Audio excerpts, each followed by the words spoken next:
The sun hung low and merciless over the savannah, burning the earth until the air itself seemed to waver. Dust clung to Daniel Reed's skin, settling into every crease and fold of his clothes, mixing with the sweat that trickled down his temples. His camera hung from his neck, heavy and silent, as he trudged along the cracked edge of a near-dry watering hole. He had been following a distant herd of elephants, hoping for the perfect sunset shot, but a sound, caught him off guard.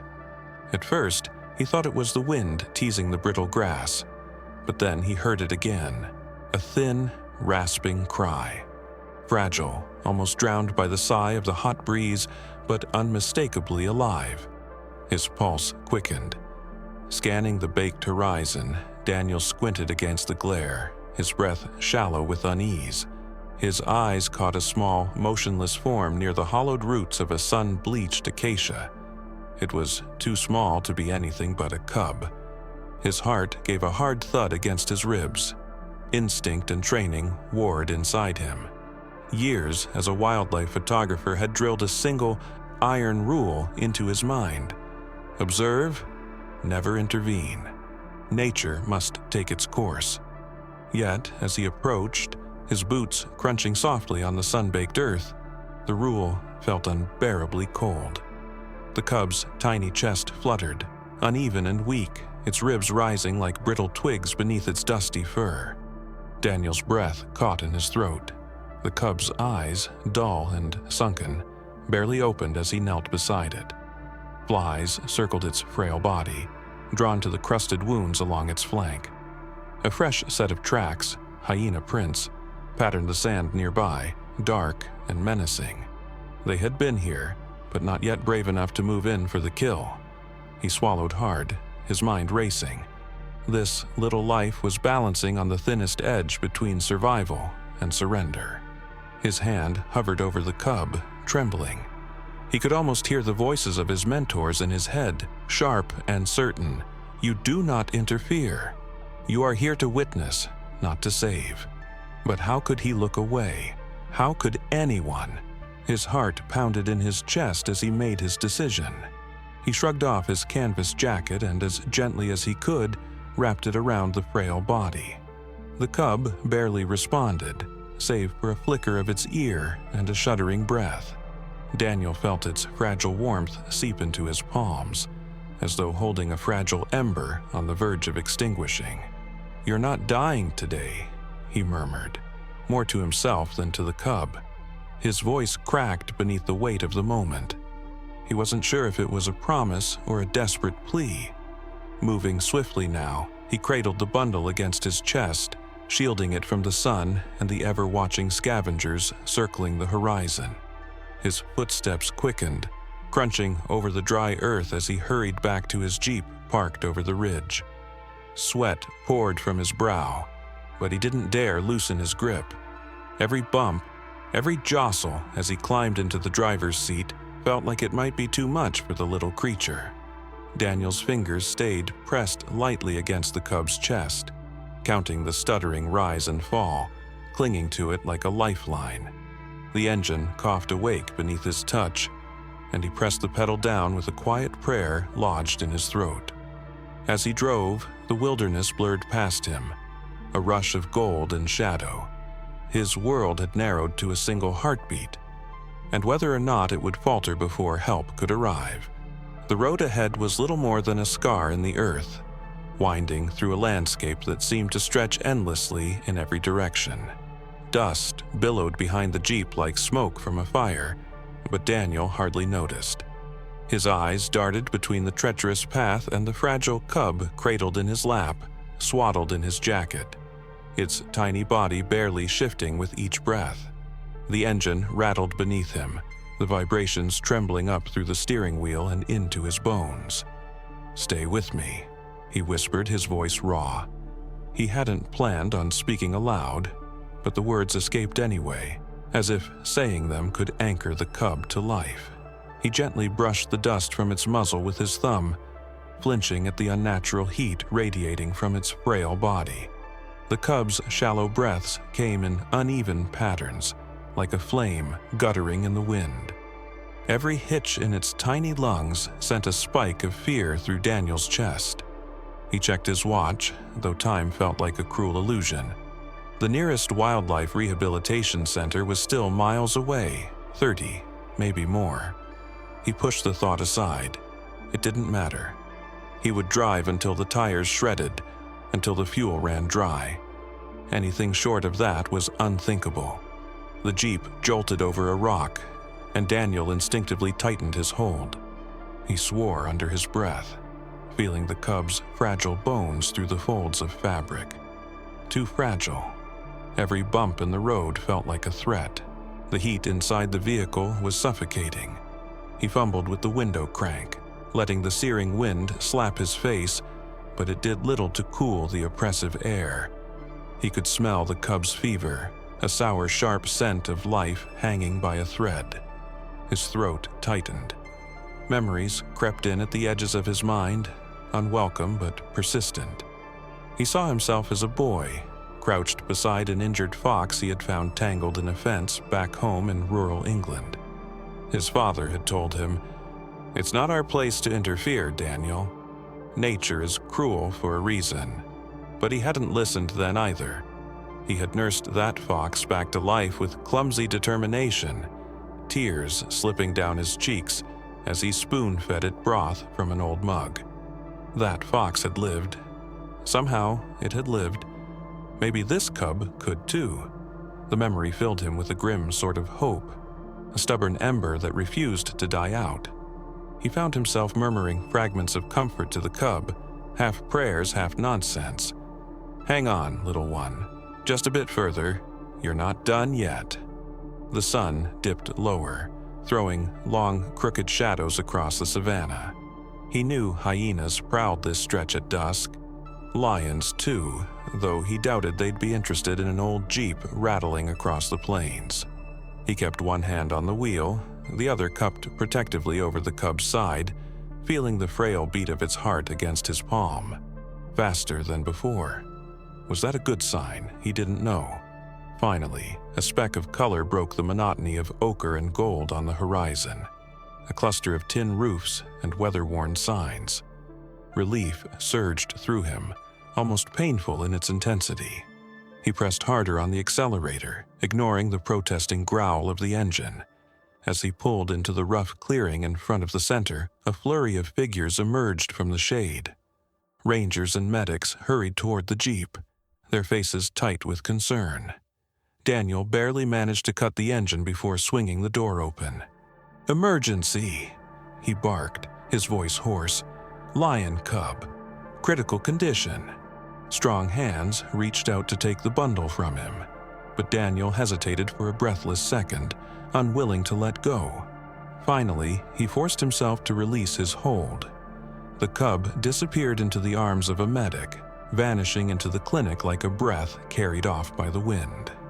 Daniel stood frozen by the Jeep, hands empty, heart pounding like a war drum in his chest. He could do no more now. All that was left was hope. Thin, fragile, desperate hope. Night fell heavy over the savannah, smothering the last glow of the horizon beneath a blanket of deepening blue. Daniel hadn't moved far from the clinic. He sat on the hood of his Jeep, elbows braced on his knees, hands clasped tight as if he were trying to hold himself together. The cub was inside, beyond his reach, beyond anything he could control now. The medic had said they'd do everything possible, but their eyes had flicked away too quickly, and Daniel had seen the weight behind them. He exhaled slowly, watching his breath vanish into the cooling night air.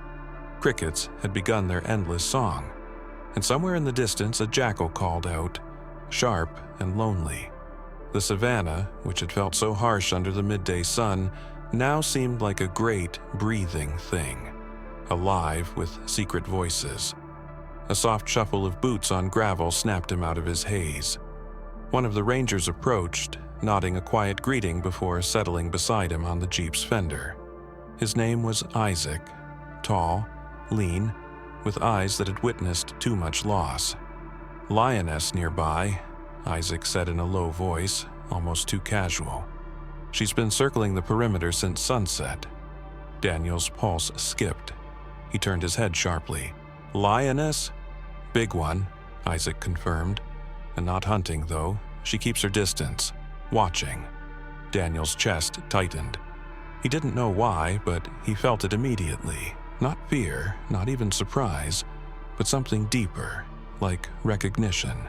He thought of the cub inside the clinic, barely clinging to life, and then of the lioness pacing out there in the dark, searching the wind for a scent that had all but vanished.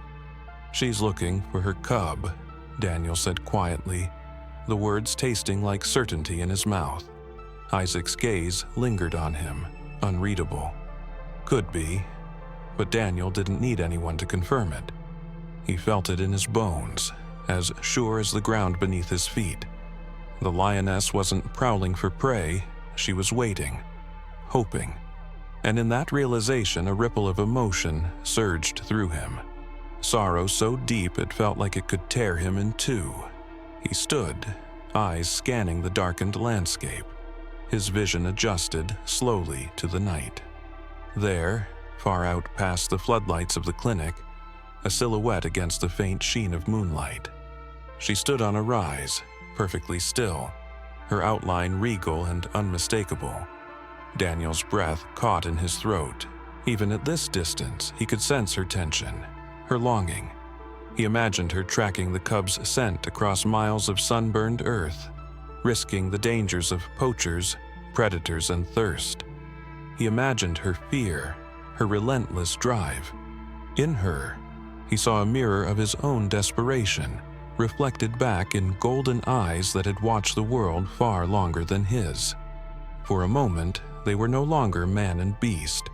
They were two creatures carved from the same fierce instinct: to protect, to save, to fight for the fragile life hanging in the balance.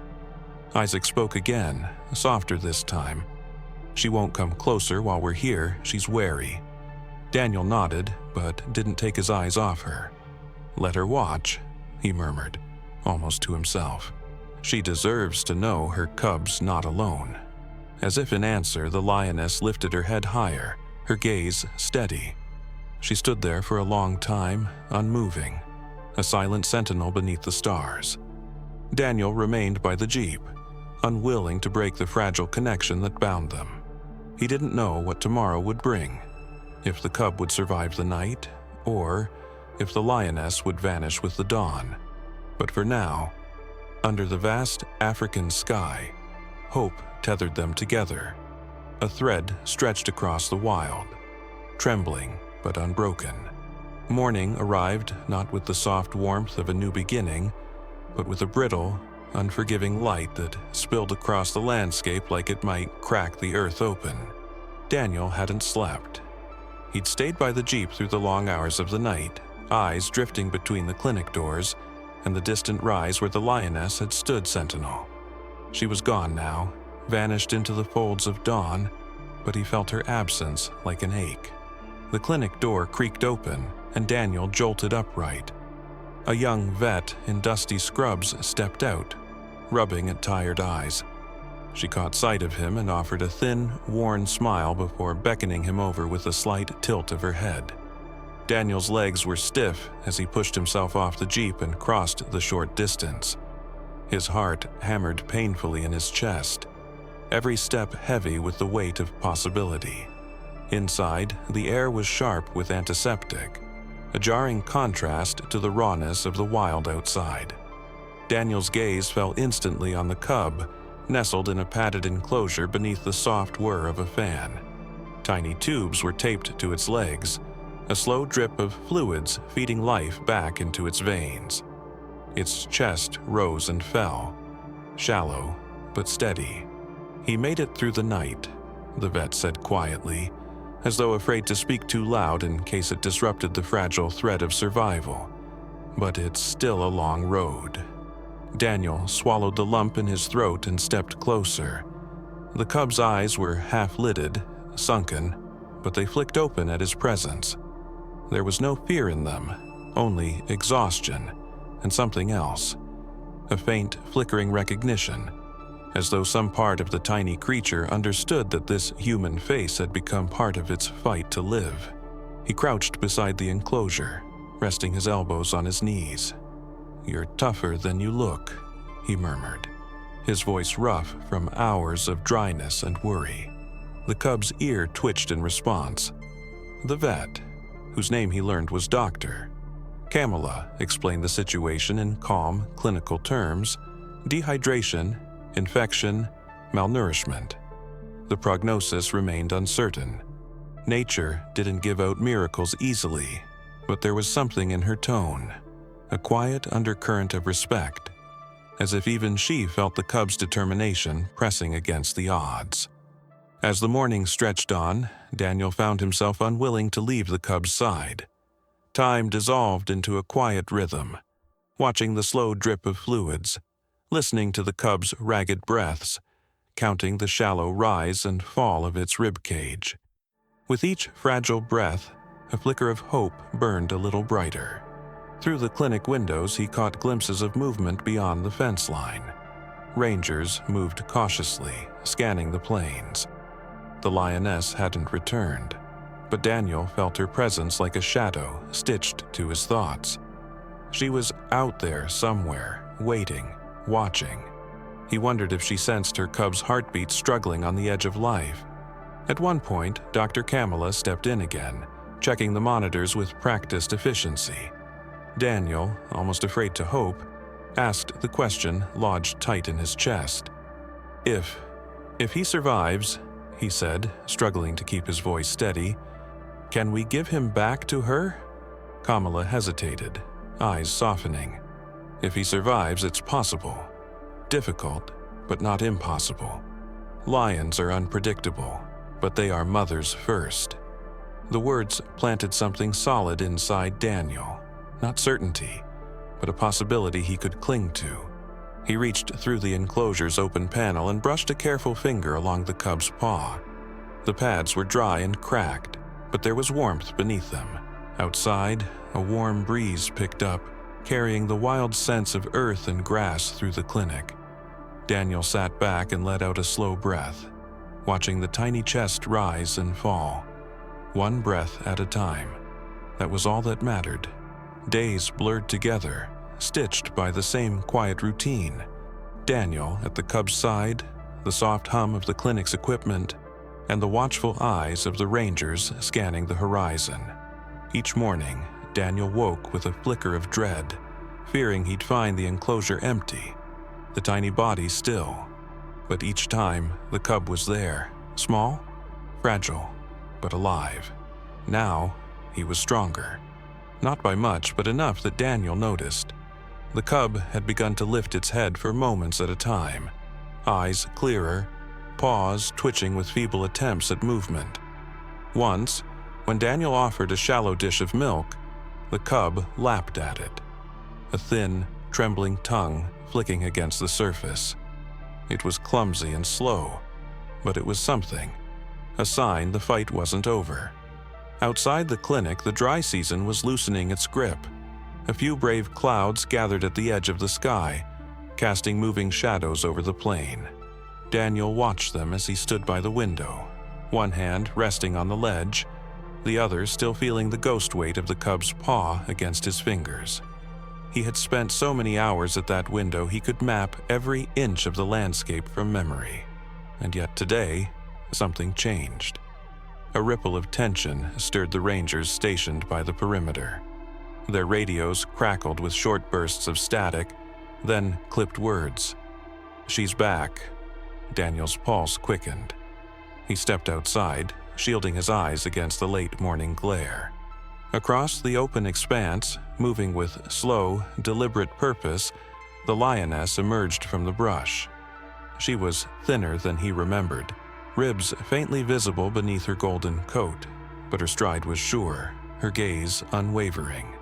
She paused at the crest of a small rise, ears pricked, tail swishing lazily behind her. "She's looking for him," Daniel said, more to himself than anyone else.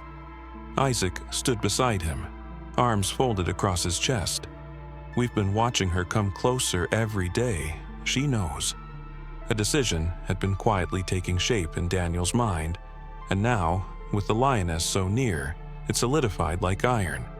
He turned to Doctor Kamala, who had stepped out of the clinic with the same wary look in her eyes. "It's time," Daniel said. She hesitated, measuring the risks, then gave a small, reluctant nod. "Let's do it." Preparations happened quickly but carefully. The cub, now alert and squirming, was placed gently inside a transport crate lined with blankets to cushion the bumps of the short journey. Daniel sat beside it in the Jeep, fingers curled tightly around the crate's edge as if he could will the cub to stay strong just a little longer. The drive to the release site was silent, save for the rattle of the engine and the thud of his heart against his ribs. The Lioness had already moved ahead, waiting beneath the shade of a thorn tree as if she knew what was coming. When they reached the spot, the Rangers fanned out in a loose circle, keeping their distance but staying ready. Daniel's throat was tight as he unlocked the crate and swung open the door. For a heartbeat, nothing happened. Then, with a shaky, determined effort, the cub crawled forward. His legs wobbled, too weak to carry him far, but he pushed himself into the sun. He paused, lifting his head, and let out a thin, rasping cry that cracked the quiet like lightning. The Lioness froze. Daniel's breath locked in his chest. She took a step, then another, her body low and tense, nostrils flaring as she drank in the scent of her cub. Recognition dawned in her eyes, bright and fierce. With a final, bounding stride, she closed the distance. Daniel's hands balled into fists, bracing for the unknown, but the Lioness did not hesitate. She lowered her massive head, nuzzling the cub with a gentleness that defied her size and power. Her rough tongue swept over his fur, and the cub, with a flicker of life, responded weakly to her touch. Daniel's chest tightened, his eyes stinging against the bright glare of the sun. They had made it. For a long moment, no one moved. Even the wind seemed to still, as if the whole savannah was holding its breath. Daniel's heart thudded painfully in his chest, his hands still curled into tight fists by his sides. He dared not exhale, afraid the smallest sound might shatter the fragile miracle unfolding before him. The Lioness circled her cub slowly, her nose brushing over him in long, searching sweeps. She pressed her muzzle to his neck, inhaling deeply as if to draw his very scent back into her memory. And then, with a guttural, vibrating sound that resonated deep in her chest, she lay down beside him, curling her massive body protectively around his trembling frame. The cub nestled closer, finding her warmth as though no time had passed, as though he had never been torn away by fate's cruel hand. His small head rested against her flank, eyes half closing in a kind of exhausted relief. Against the rhythmic rise and fall of her breathing, he seemed to melt into her, safe at last. Daniel felt a knot in his throat so tight he couldn't speak, couldn't think. All he could do was watch, his chest heavy with an emotion too vast to name. His breath finally slipped out in a long, uneven sigh, his shoulders sinking as if they carried the weight of weeks, maybe years, all at once. "They're going to be all right," Isaac murmured beside him, his voice quiet and filled with wonder. Daniel only nodded, unable to trust his voice. He didn't need words. He could feel it in every fiber of his being.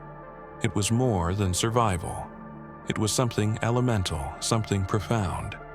A mother reclaiming her child, a family stitched back together against every odd. The Lioness turned her gaze toward the humans now, her golden eyes steady and unreadable. She did not growl, did not bare her teeth. She simply watched, her expression deep with something older than fear or anger. For a breathless second, Daniel thought he saw understanding flicker there. Or maybe it was gratitude. Maybe it was both. Slowly, deliberately, he lowered his hands, as if offering peace to the wild. She blinked once, then turned back to her cub, her focus entirely on him now, as though the rest of the world had ceased to exist. As the sun climbed higher in the sky, casting long, warm rays over the plains, The lioness nudged her cub, coaxing him to his feet.